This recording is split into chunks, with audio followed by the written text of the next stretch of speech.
Até onde que os juros podem cair? Essa é a pergunta que todo o mercado está fazendo. Mas no entendimento dos economistas, a política monetária atual estaria ainda contracionista, porque ela estaria acima do juro neutro ou juro natural.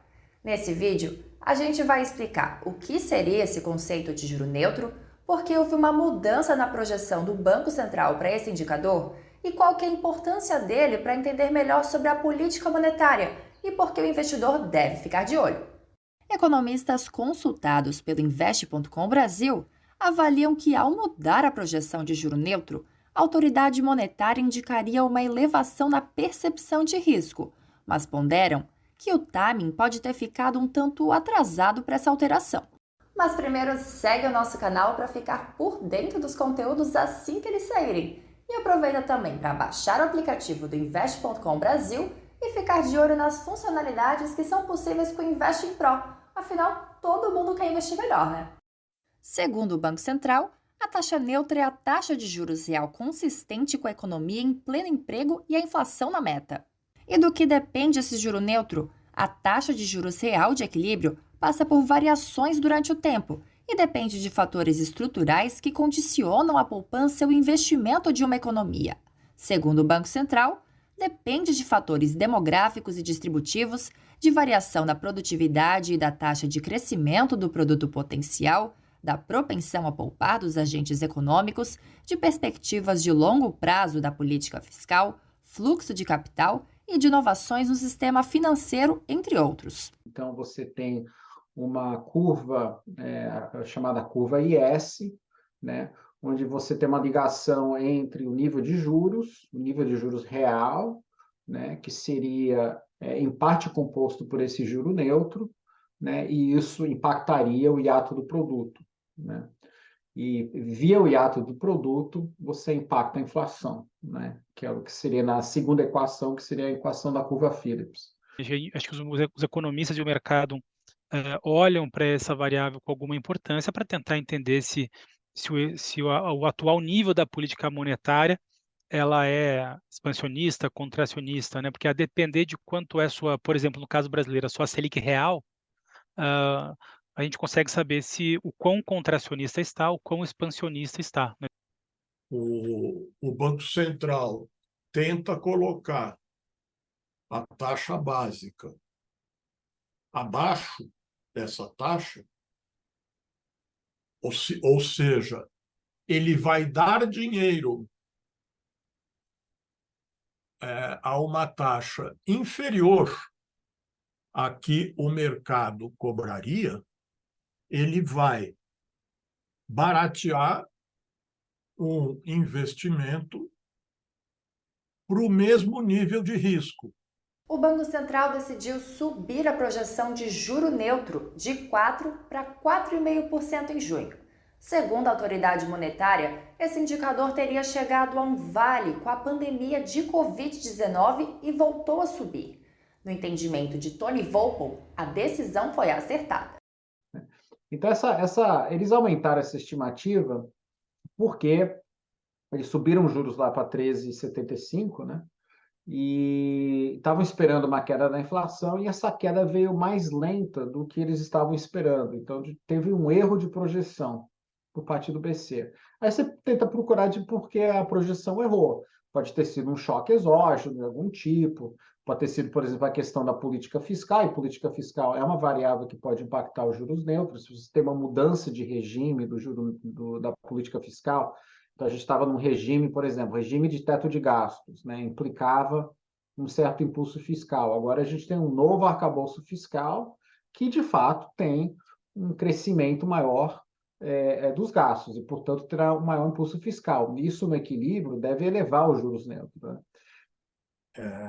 Eu acho que esse risco caiu.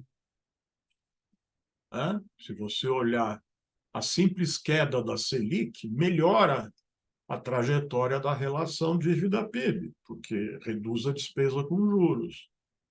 Mas, antes disso, você troca um teto de gastos que não estava mais em uso e coloca uma regra que tem sentido. Tá? Então, isso é uma redução de risco também, na minha leitura. Tá? Óbvio, exige mais arrecadação? Exige, mas tem chance de dar certo, enquanto o outro não tinha chance de dar certo. E aí tinha algumas métricas para você medir isso, né? Por exemplo, se você olhar um juro real negociado a mercado na economia brasileira, já indicava um juro real muito mais alto do que os 4%. Se você olhar, por exemplo, o que está precificado no Focus 3 anos à frente de Selic e descontar a inflação projetada no Focus 4 anos à frente, né, que você tem essa Selic real ex ante, também já indicava algo superior a 4%, né? E se você usar outras métricas, por exemplo, pegar o juro real americano de 10 anos, embutir um risco país que é o CDS aqui, mais um cupom cambial, você teria também uma métrica maior. Já segundo o economista do BTG, o juro neutro ficaria mais próximo de 5%, e essa mudança já deveria ter sido feita antes. Né? Porque ficou muito estranha a narrativa, né? Dado que nesse primeiro semestre o Brasil andou tão bem nos ativos de risco, a gente teve uma evolução do arcabouço fiscal, a gente teve alguma evolução da reforma tributária, com a elevação de rating da S&P, aliás, da Fitch, com melhora de outlook da S&P. Mas como o juro neutro pode afetar o mercado e por que o investidor deve ficar de olho? O indicador é importante para saber o quão contracionista ou não a política monetária está. Se o juro neutro não fosse 4,5%, mas 7%, por exemplo, a Selic no patamar atual estaria sendo menos contracionista. Se a gente imaginar que a Selic neutra do Brasil é o nosso juro real neutro, entre 4,5% e 5%, e a nossa inflação de longo prazo é algo entre 3 e 3,5, 3 porque é a meta, 3,5 porque é o que está no Focus no longo prazo, a gente está falando que a gente pode ter ali que a nossa Selic neutra é algo entre 7,5% e 8,5%.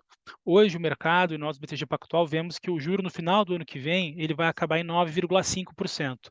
Ou seja, mesmo com um corte tão significativo, ainda seria na margem contracionista esse juro de 9,5%. E por que isso, de novo, é importante?